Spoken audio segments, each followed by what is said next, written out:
Good afternoon and welcome to our webinar. We welcome you all here on this chilly afternoon, getting close to the holidays. So we thank you for joining us today. I know this is a busy time of year, but an exciting topic as Tressa is going to start a series on GI issues. Today's focused on IBS.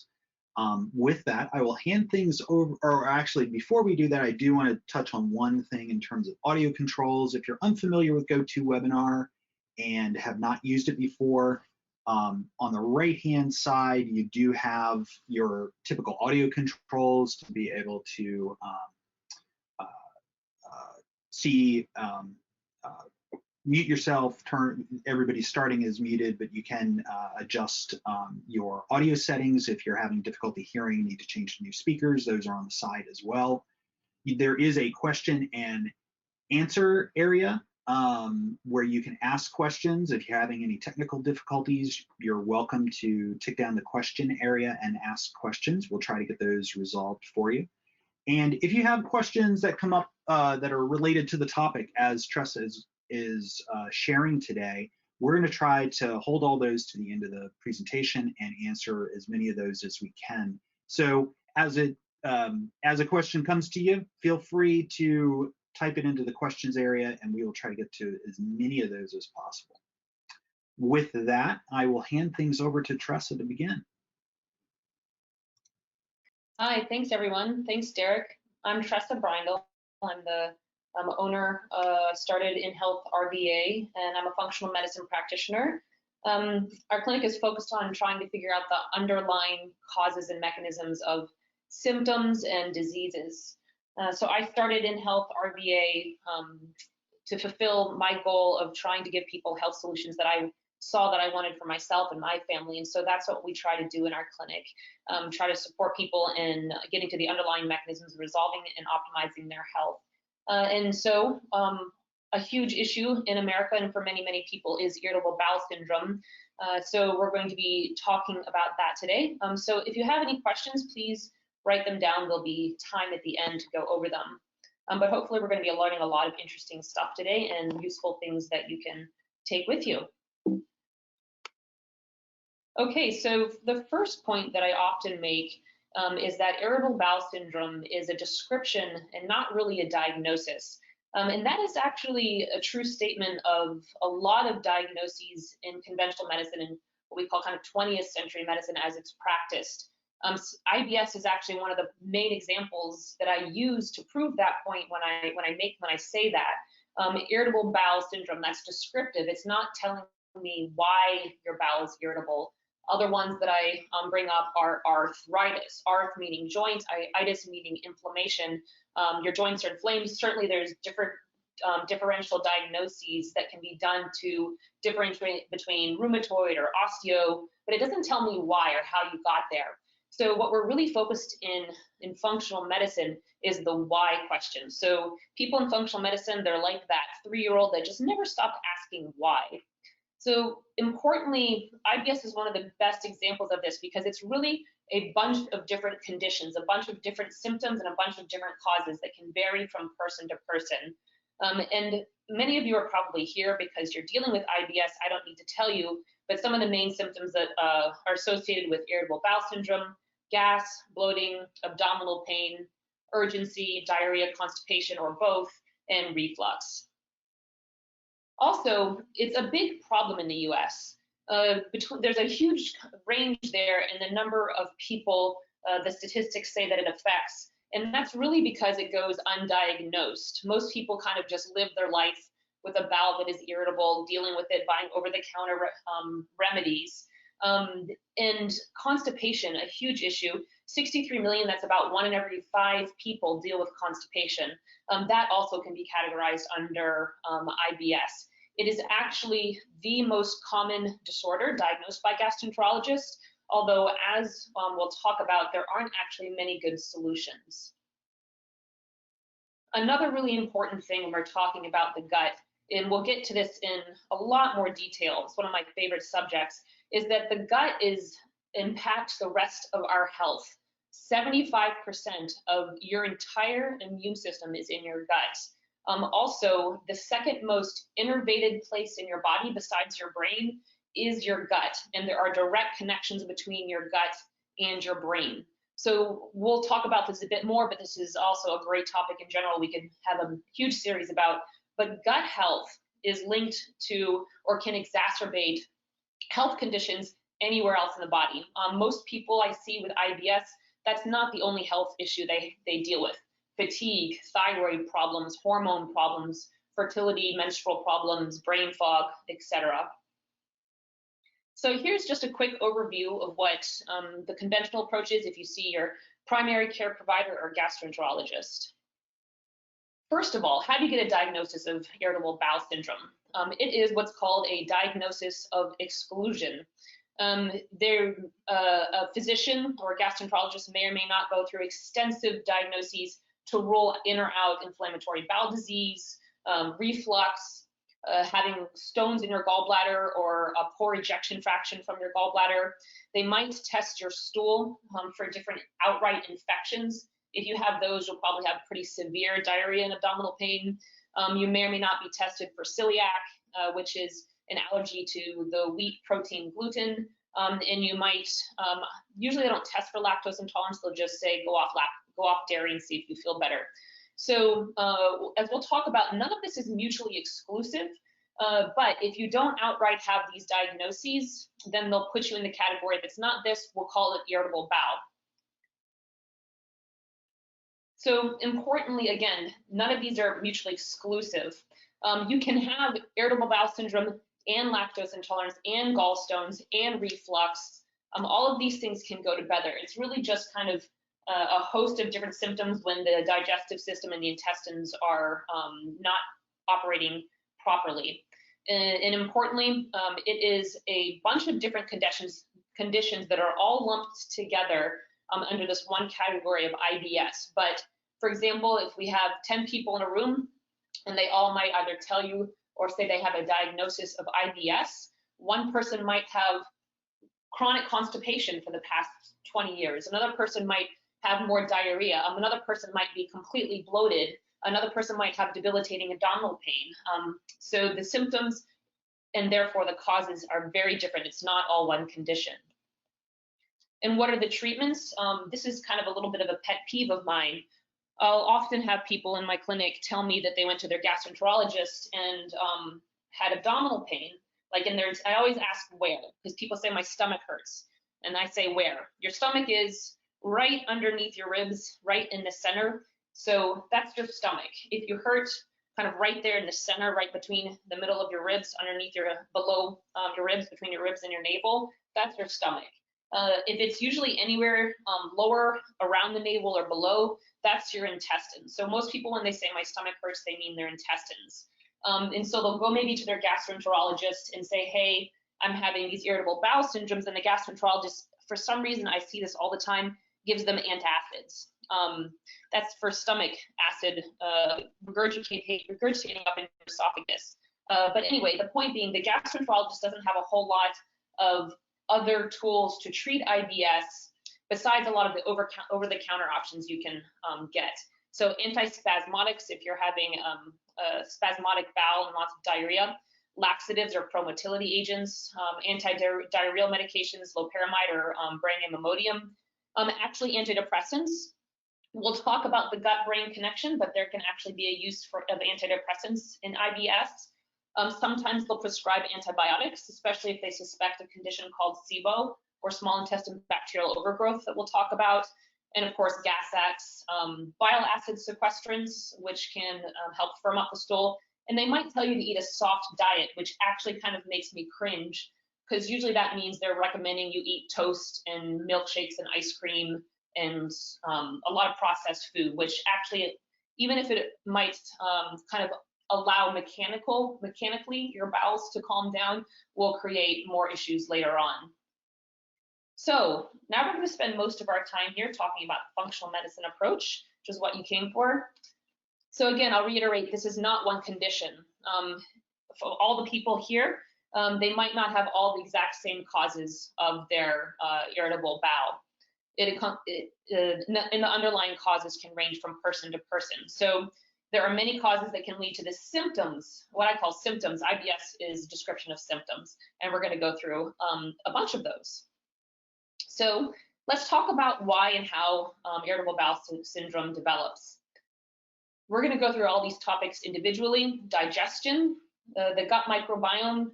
Usually if we're in person, I would say raise your hand if you've heard of the gut microbiome. We're going to talk extensively about that. Intestinal permeability, or what most people call leaky gut. Food intolerances and food allergies. We're going to talk about the differences between that. We're going to talk about the modern diet and one of my favorite subjects, the gut-brain axis. And then I put these sort of extra numbers at the bottom because really importantly, in general, it's important to realize that science and medicine does not stop developing. If you can think about the difference in technology in 2020 versus 1980, obviously we've learned a ton more. We didn't even know about the gut microbiome really in 1980. So if you can imagine what's happened only in the past 40 years, which is my lifetime, or even the past 20 years, imagine how much more, what new discoveries are going to be made in the next 10, 20, 40, 100 years. We're going to look back at the way we practice medicine now and, you know, sort of facepalm at how little we knew. So let's talk about digestion. There's a few main important parts to digesting your food, and it's important, if you see on the right, poorly digested food will lead to a lot of these other drivers of irritable bowel syndrome that we're going to talk more about. So digestion starts when you start chewing your food. What that does is it mechanically breaks your food into smaller parts. That increases the available surface area for all of the digestive factors to work on your food and break it down. So your mom wasn't just trying to be annoying. It is actually really important that you chew your food. Break it down into smaller pieces so you can digest it better. But also digestion starts in your mouth with saliva, which contains the enzyme amylase. Amylase helps us to break down carbohydrates. So you might notice that if you eat a meal quickly, you'll have more gas, more bloating, more irritable bowel. A lot of people can report that. So it's really important that you chew your food. Next, the food will drop down your esophagus and into your stomach. Now, in your stomach, which has a really thick mucus lining, is stomach acid. Stomach acid has a very, very acidic pH level. If you put stomach acid on the table in front of me, it would eat a hole through that table by the end of the day. And so when that food drops into your stomach, it actually dilutes the acidity, and your stomach responds to that by secreting more stomach acid. Once it gets back up to a very acidic level, that will trigger the lower sphincter of your stomach to open, the lower lock on the bottom of your stomach to open and allow the food to dump down into your intestine. When that doesn't get acidic enough, if your stomach acid is too weak, that is one of the main causes of reflux. If it can't drop down because the acidic trigger has not, it has not gotten acidic enough to trigger the stomach to open down into your intestines, it has nowhere to go but up. And that's when you get reflux. So I'm telling you all this information, quick aside, reflux can actually often be cured by increasing stomach acidity. So anyway, then once it drops into your intestines, your pancreas secretes enzymes, amylase, proteases, and lipases, which digest carbohydrates, proteins, and fats. And the bile from your gallbladder gets triggered to secrete, your gallbladder triggers bile, which digests cholesterol. So having good chewing, having good stomach acid so that it can trigger all these other digestive factors will properly prepare your food to pass into your intestines so that it can properly be processed, broken down, and absorbed. So now we're going to talk about one of my favorite subjects, and if we were all here together, I'd probably be engaging you guys right now and asking you to tell me a little bit more about what you know about it, what you've heard, but it's a hugely important topic in human health. We're going to delve a little bit into it, but it is gut microbiome issues are a primary driver of irritable bowel syndrome. Diet, stress, gut microbiome. That's the quick takeaway from this presentation today. So a lot of people will make food dietary changes with IBS. That, of course, is important, but if we're not going to address and figure out what's going on in the gut microbiome, often we're only going to get but so far. So a little bit about the gut microbiome. First of all, when we post this presentation on the website, you'll be able to click on this Learn More video link. It is an NPR video, a 5.5-minute video of the gut microbiome. It kind of tells you sort of basically everything you might need to know about the gut microbiome as a layperson. So the important thing to understand about the gut microbiome is that bacteria, microbes are a normal, healthy part of our world, of the human world. And that's especially interesting as we all are and should be sanitizing and using lots of hand sanitizer right now. But living inside of your gut quite healthfully is 100 trillion microbes. That is 10 times more cells of microbes than there are cells of you in your body. So Tressa, that's me. I have 10 trillion cells. That is Tressa's DNA. That is 10 times more than that there are cells of other microbes in my gut microbiome. The truth is this is really the microbes world, and everything on it is covered like moss with microbes. And fun fact, our intestines and our respiratory tract are actually the outside of our body. We are a tube, and it's our respiratory tract and our digestive tract is one of the main interfaces we have with the outside environment to get what we need from the outside environment, but also protect us from it. And so as the outside environment, it is covered with bacteria and also other microbes like yeast, parasites, viruses, and other stuff like bacteriophages that we're only just beginning to discover. So how do we get our gut microbiome, or really microbiome anywhere on our body? There's microbiomes that are specific for every area of our body, from our eyes to our nose to our mouth to our genitals. Different parts of our skin have specific different microbiomes. And when they get off, when they get dysregulated, we can get health issues in those areas as our immune system responds to this dysregulated microbiome in that area of the body. So we used to think that in the fetus, it was sterile, there were no microbes. We actually know there are some microbes in the fetal environment, but our main inoculation, our main dose, our first main dose of microbes comes when we pass through our mother's vaginal canal. So there actually are some health implications, research is telling us, for having been born through C-section. Now, please don't get upset or blame yourself or worry about it if you're a mom who went through C-section. Of course, C-sections and modern birthing practices have, allowed women to not die in childbirth. But we also need to acknowledge that there might be some repercussions. So, like for C-section babies, it's encouraged now to take a vaginal swab from the mother and put it on the baby. But so we get our first inoculation of microbes when we pass through our mother's vaginal canal, and then that microbiome, our microbiome, all of them are created based on our diet.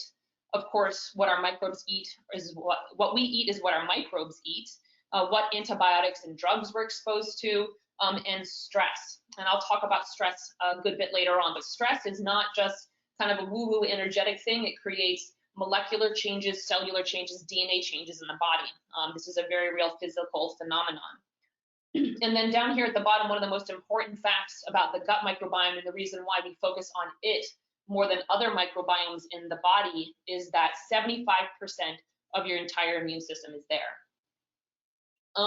So we're not going to talk about it, but really briefly, because 75% of the immune system is in your gut and because it's connected to everything in your body, the gut microbiome is being researched in basically almost every health condition in the human body, from cardiovascular disease to mood disorders to autoimmune disorders and more.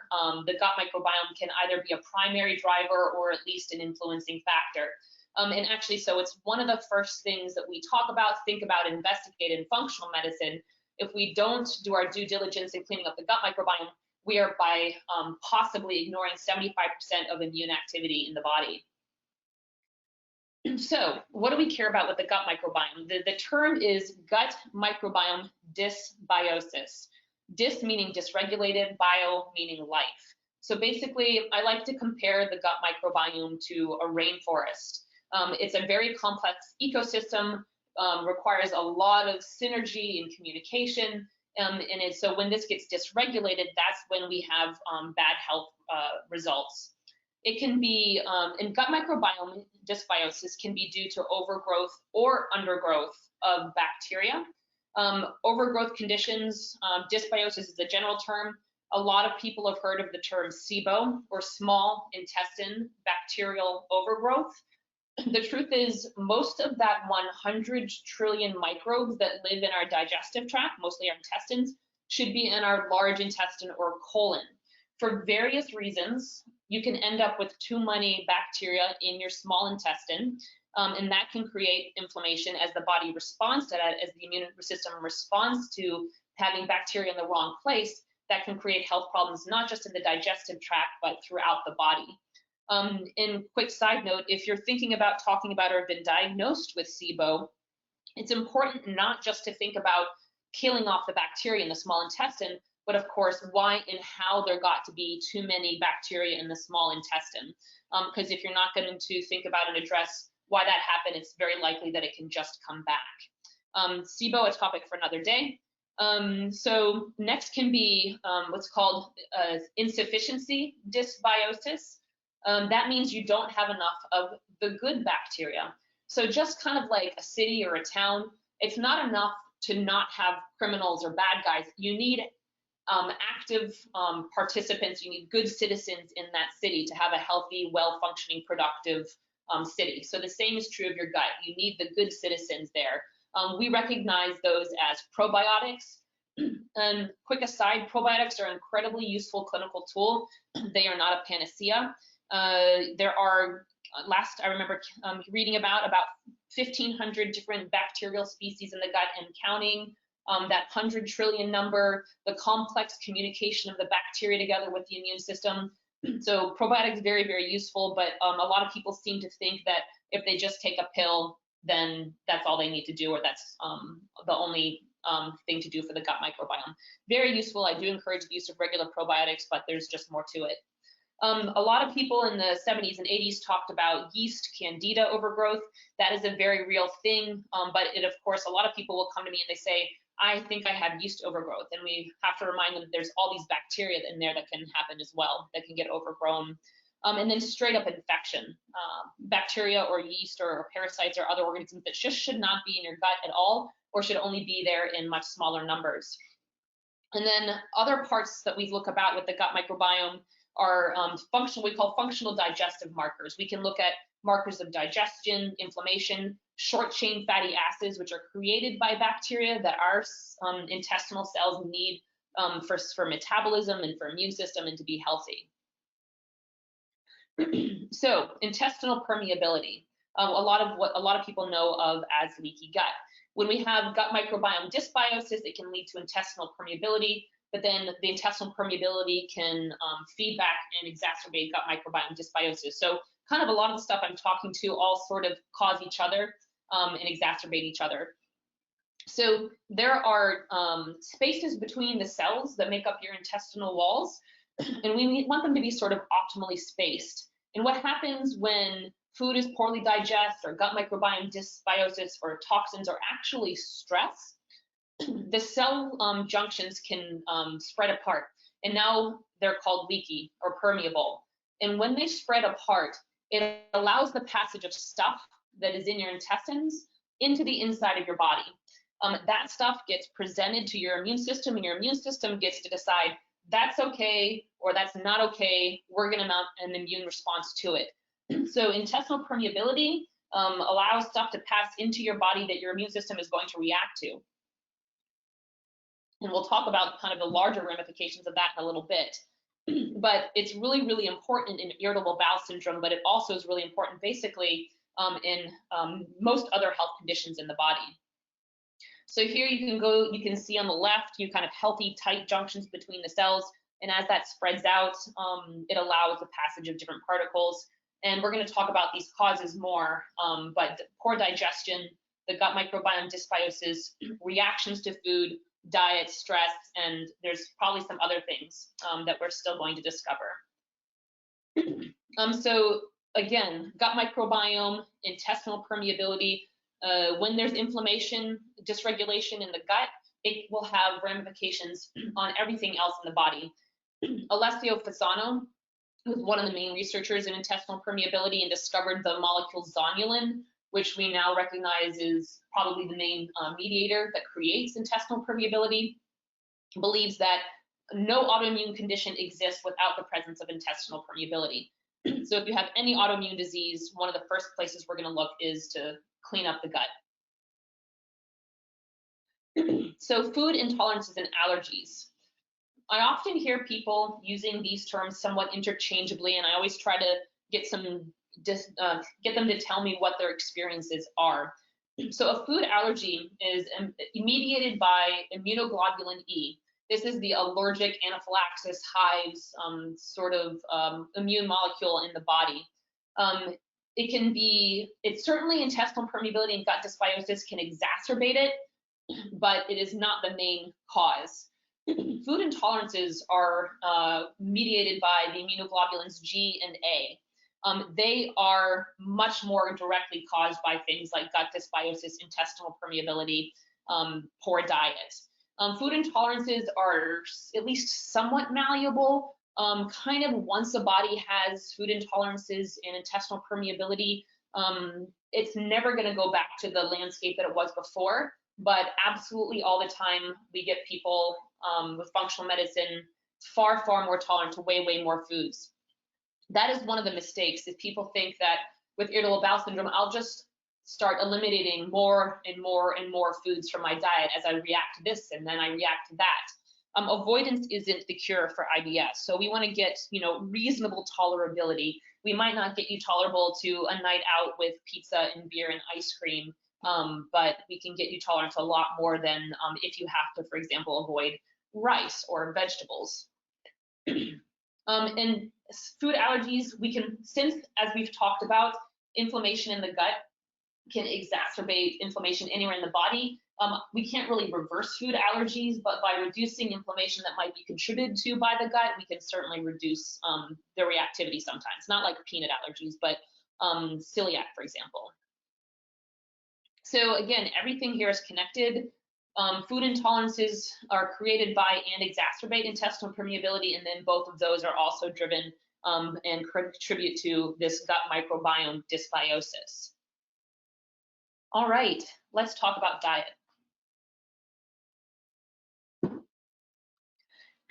So the fact is that humans are not adapted to consume the modern diet. When I talk about modern diet, I mostly mean kind of American diet. So processed food was invented in order to feed our soldiers in World War II. And then we had this huge industry of convenience food. And then that was put out into the public and for public consumption. And we created gigantic grocery stores with rows and rows and rows of boxed and packaged and processed food.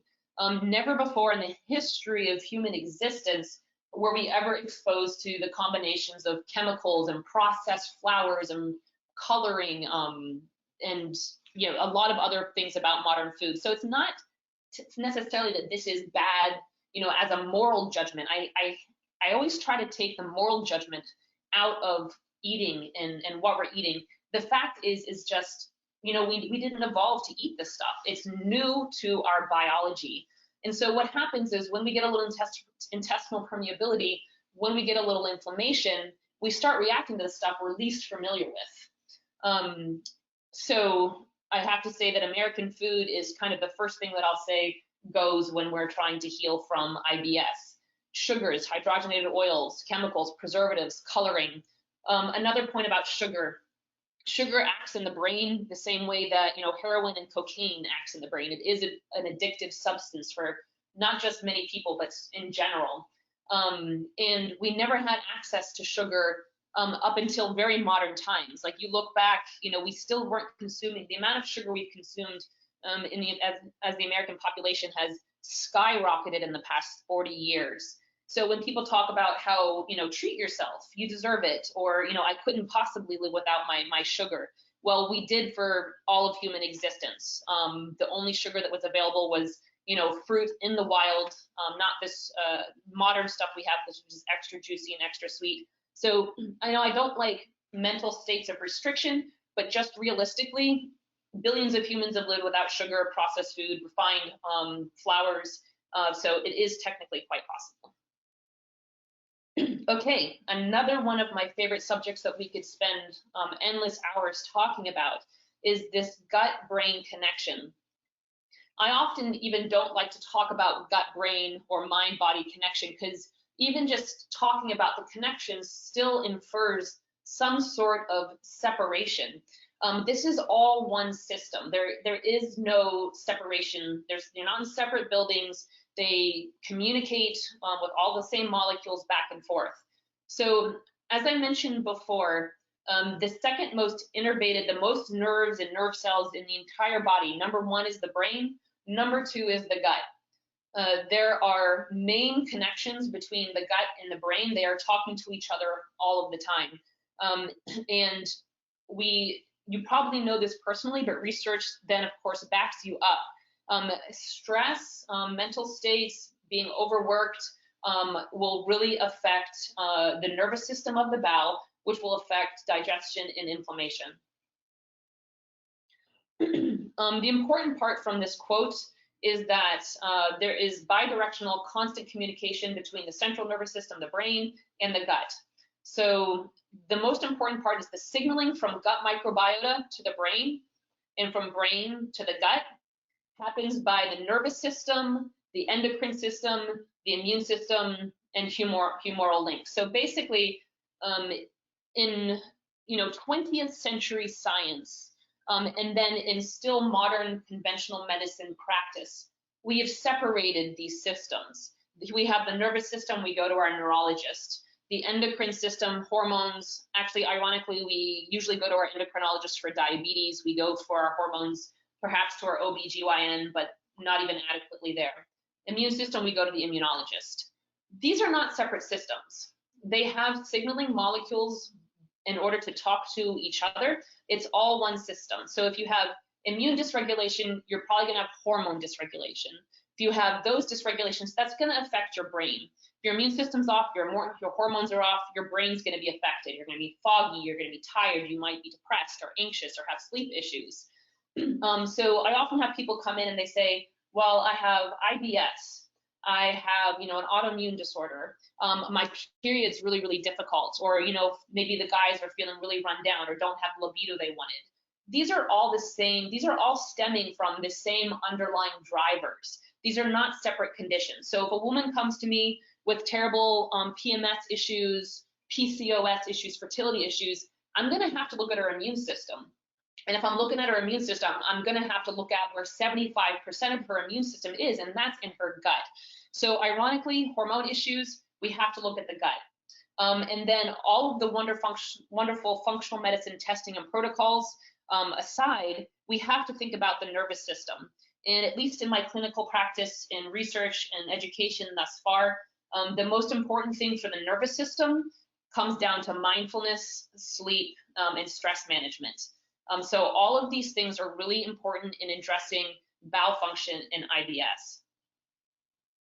So again, I've talked to almost every person who comes to see me. Of course, we want to do all of the investigation of the gut microbiome and advanced hormone and cell metabolism testing and all that stuff, but that won't be able to have the impact if we aren't addressing our lifestyle.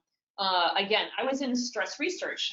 I got to, stress out rodents and then test their hormones and their gut microbiome and their brains and their immune systems and see how stress affected all of those things. It's significant and it's molecular. It's not just, woo-woo stress mindfulness.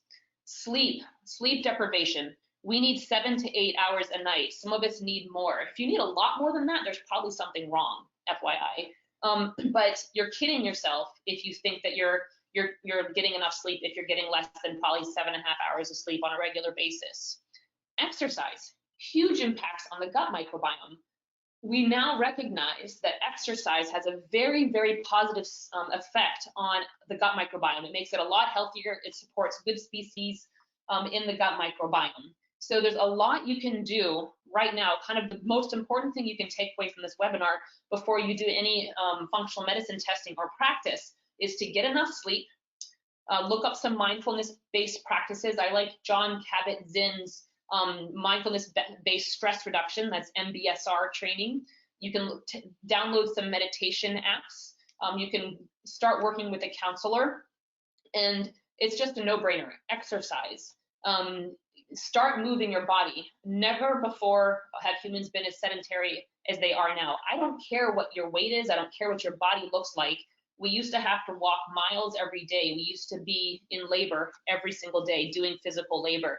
Humans are meant to move, so our bodies are adapted to doing that. And if they don't get that, they don't work as well. So directly, all three of these things will have positive effects on your gut microbiome if you're not doing them already. If you're already doing all of this, if you're eating an unprocessed diet free of most allergens and you're still having IBS, then you absolutely need to be in looking at gut microbiome testing, hormones, detox issues, and some other things as well. All right, so that was a bit of what we already want to do, steps towards healing, the foundational lifestyle stuff. So we're going to talk about a few more things. The first one is diet. The first thing is there's no one diet for IBS. There's probably a lot of programs out online or websites and people claiming this is the diet that cures IBS. Well, since it's not the same condition in everyone, it's not going to need the same diet. I start most everyone off who's never done any real dietary strategies on a basic Paleolithic type diet. At least 30 days, 3 months is better. Basically, a Paleolithic diet kind of gets rid of a lot of modern American food. It focuses on what Michael Pollan called real food, mostly plants, eating nose to tail, eating the whole animal, eating organic.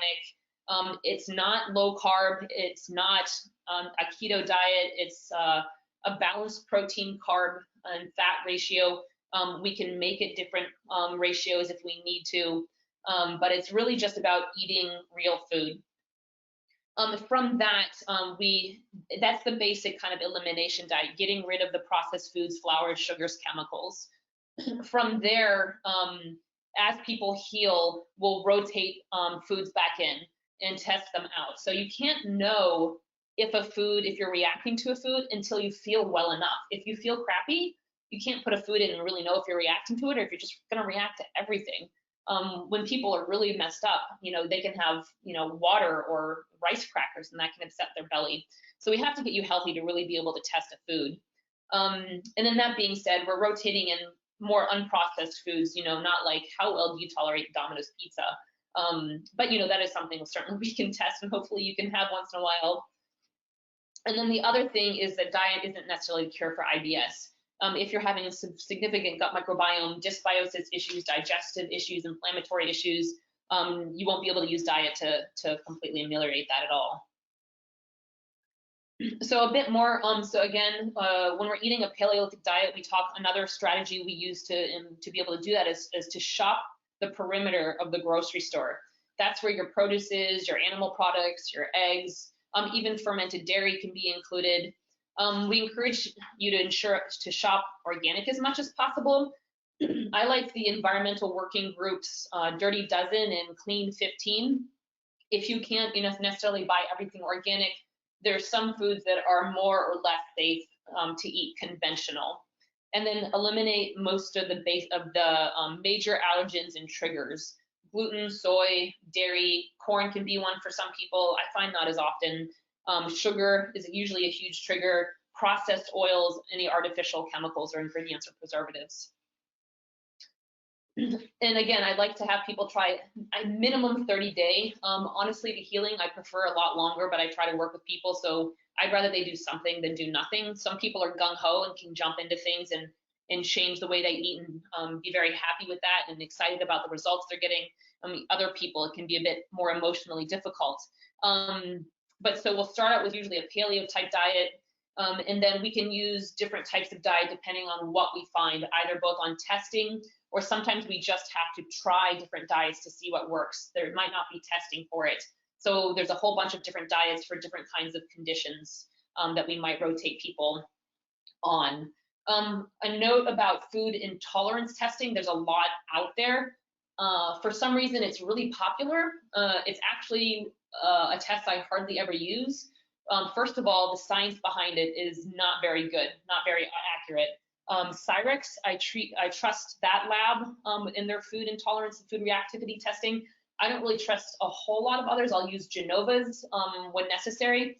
But if your body is inflamed, if you have intestinal permeability and gut microbiome dysbiosis, that's what's driving food intolerances. So I know I need to fix that. So we're going to fix that. We're going to try you on a basic unprocessed diet. If after that we're still having trouble and you're having food reactivity issues, then we might run a food intolerance panel, one of the ones that I trust. But it's not the first thing to go to. So I don't know. I'm sure there's practitioners who could rationalize differently and maybe why they use it, but I tend to not like to use that at all unless we absolutely need to kind of parse out things in the end. And then eventually, of course, we'll start reintroducing foods so that you can have as broad a diet as possible. Or what I say, this is your body. Mainly, I want to give you the power of knowing what your triggers are. So maybe you know that ice cream's a trigger for you, but we've gotten you healthy. You know how to control and how to heal your IBS. It's not an issue anymore. And if you choose to eat something that triggers you, at least you know what you're doing, and you know that when you stop doing it, you'll have a chance of recovery. So I just mainly want to make sure people have the power and control of their body that they deserve.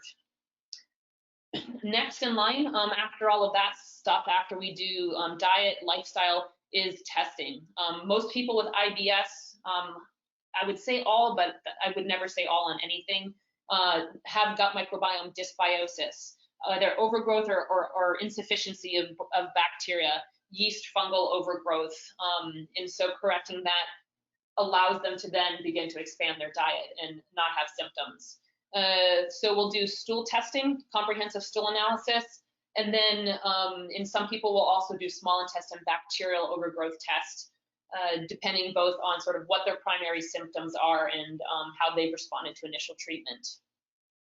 Secondary testing, again, the gut can be affected by so many more things and affect other things. Organic acids testing, if your gut microbiome, if your digestion has been inflamed, irritable, dysbiotic, poor digestion for a while, you're going to have nutritional insufficiencies. It's going to create cellular metabolism issues. It can create hormonal imbalances. Because you've had a dysregulated gut, you can be backed up in your capacity to be able to detoxify the things in your body.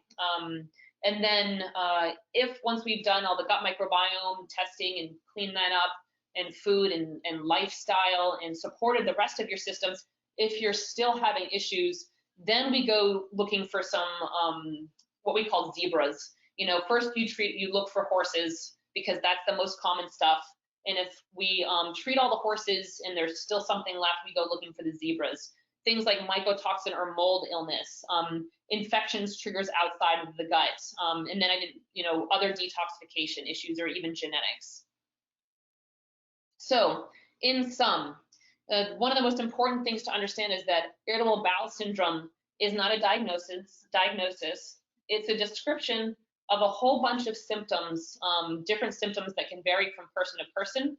The diet and stress and the gut microbiome are some of the main things that create and exacerbate IBS, and also therefore is where you can gain the most power and control back in healing from IBS. And whereas diet is absolutely imperative to healing IBS, it's usually not the solution long term if we are not addressing the gut microbiome and lifestyle factors.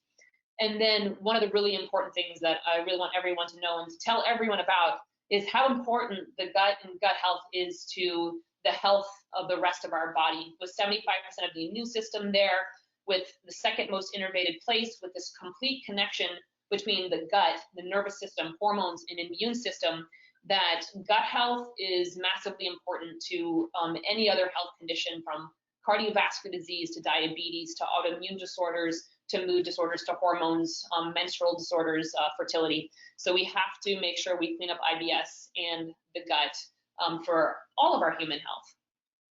All right, thanks guys. I appreciate your attention. And I think Derek's gonna open up the floor for questions and comments. Yeah, thanks, Tressa. Yeah, we've gotten a couple already, but I'll just encourage folks too, if you have any questions occurred to you during the presentation, you can find the question and answer box integrated into your GoToWebinar control panel. Enter your questions there, I'll get them, and like I said, we'll try to get to as many of those as possible. We've got a few minutes here, and if there are any that we can't get to, we will try to follow up via email. Also, once we've wrapped up the presentation completely, we exit, you will see a brief survey, just a couple of quick questions, so we can try to improve and continue to add things. If you have other topics you'd like to hear about, we'd love to hear about that. So encourage you to do that when we wrap up. But to dive into one of the first questions, which is timely, it's the holidays. How can I mitigate damage from holiday dinners in relation to IBS or other GI issues that I might have? Yeah, that's a really good question. And I mean, it pertains to kind of the gestalt of the rest of our life, because we're going to be exposed to things that we may or may not know are going to decrease our quality of our health. So it kind of really depends on your condition, on how serious your IBS is. You know, for the most part, I really embrace trying to use food for connection and celebration, and eating intuitively and not having a restrictive mindset or focusing on weight. But on the other hand, there's the very real fact that this stuff could be making you sick.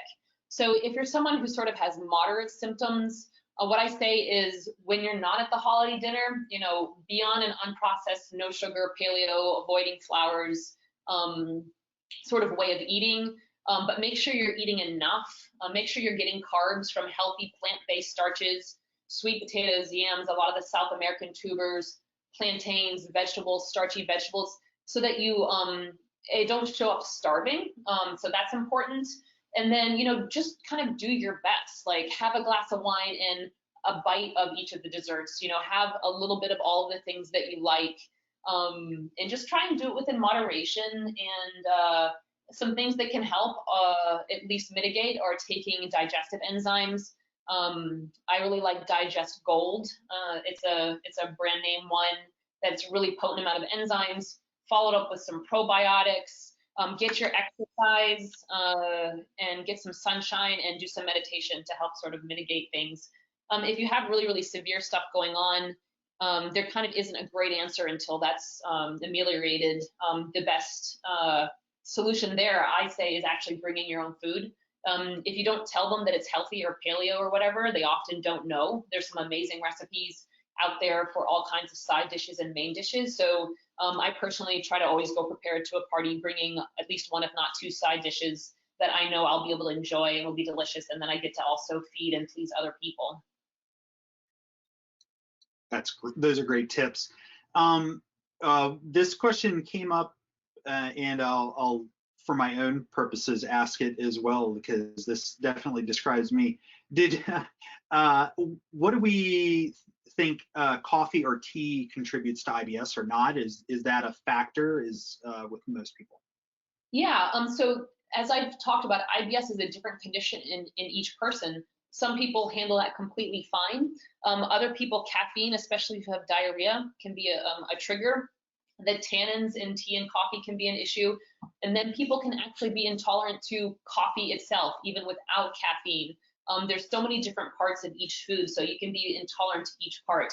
I'd say overall, those should be foods that are tolerated. So if you can't tolerate them, I'd want to get into, you know, healing intestinal permeability and gut microbiome dysbiosis, and detoxification issues. A lot of people will see their caffeine tolerance go down as stress and inflammation increases in their body and throughout their life. So I'd like to see people get more tolerant on that. But in and of itself, it shouldn't be a major trigger. Does that sort of answer that? Yeah, I think that is a great summary. Yeah, so trying to characterize a couple of these others here too, and group them together because I think they're related. But how do I know if it raises to the level of IBS, or you know when do I call it IBS, or when do I think that I need to treat that in that way, or when do I potentially know it's more serious than IBS? Oh, great question. So like, when is it possibly IBS? When is it possibly IBD? Inflammatory bowel disease, Crohn's disease, or ulcerative colitis. So first of all, and pardon me if this is disrespectful, since IBS isn't a real diagnosis, if you have any GI or digestive issues, congratulations, you have IBS, and everything I've said to address it applies. So the thing is that people can have IBS that's far more serious than some people's inflammatory bowel disease, and vice versa. Inflammatory bowel disease can be completely debilitating and life-ending. So if you have, there's a few things. If you have blood and mucus in your stool, that's not normal. I would definitely go to a gastroenterologist, and honestly, I'd go to a functional medicine practitioner about that. So let me see, what else? Extreme fatigue, other autoimmune conditions, skin conditions, if those come up, that can be related to inflammatory bowel disease. Really intense pain. If you start becoming kind of intolerant to sort of everything, with inflammatory bowel disease, people can get so inflamed they can't drink water without having reactions. That shouldn't be happening. That being said, kind of vice versa, I have people with inflammatory bowel disease that is better managed than IBS. So to be honest with you, whether it's IBD or IBS, we start with the same things: cleaning up the gut microbiome, cleaning up the diet, lifestyle stuff, finding what are the main triggers. The difference between IBD and IBS in functional medicine is the autoimmune component. With IBS, usually everything I said today will generally fix it. You might need some long-term motility help if you've had constipation for a long time. You still will be predisposed to reacting to things with IBS, but with IBD, inflammatory bowel disease, we need to dig deeper and think about what created an autoimmune response in your body, and then we need to dig deeper in treating what's going on with there. But the main diagnosis for inflammatory bowel disease would be a colonoscopy and or endoscopy or barium swallow. They need to look inside of your gut, look to see if there's inflammation, and then the type of inflammation between the different types of inflammatory bowel disease. That being said, we start in the same places as far as fixing the gut microbiome. So great. Couple more here. So one is kind of summarized a couple here, but it gets down to they have family members with IBS. Is this something that is hereditary? Is there sort of a genetic basis for it? So there's not a strong genetic basis for IBS, but there is associations in families. And part of that is families are shown to have very similar microbiomes, which makes sense. They live together usually. They, with siblings, they've come out of the same mother. They are usually growing up eating the same food and having the same environmental exposures. So it might not be a genetic, but an environmental correlation. And then there's also this wonderful topic that maybe we'll do a webinar someday on called epigenetics. Epigenetics is not differences in genes. It is which genes are turned on and which genes are turned off in response to our environment. So that could certainly be something that is shared in families also, that can contribute to the development of IBS. But since they share the same in diet usually and environment that creates the microbiome, that's usually the connection between families with IBS. Oh, that's fascinating. Another question came in here that is kind of interesting. So one of the listeners mentions her breakfast routine and kind of focused on doing like a protein shake and going with an all natural and vegan sort of version of that. Is that considered bad for IBS rather than having something a little bit more, straight from the farm, like an eggs or a yogurt or something like that? Which, would any of that be a matter of concern if she was experiencing symptoms? Okay, and great question about protein shakes. So if I'm understanding it correctly, there's pros and cons to protein shakes. They can be kind of a gut balm of raw fruits and veggies and processed, even if it's natural organic proteins that, isn't necessarily well handled by the gut. But then I have patients that tell me the only thing that works for them is having a smoothie. And that also is good because it's all blended, it's all broken down. So I kind of go on a one-to-one basis. To be honest with you, I prefer people don't live on protein smoothies and do go for kind of the real food, eggs and potatoes in the morning, or if you're doing grains, then you could do like a gluten-free toast,